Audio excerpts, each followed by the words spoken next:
All right, everyone, I'd like for you to meet our friend Eufy. Come on out, Eufy.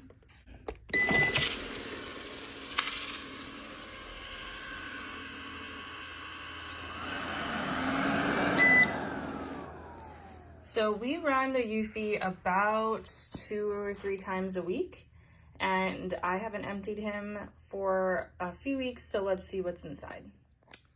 So to empty, pull down here, pull out,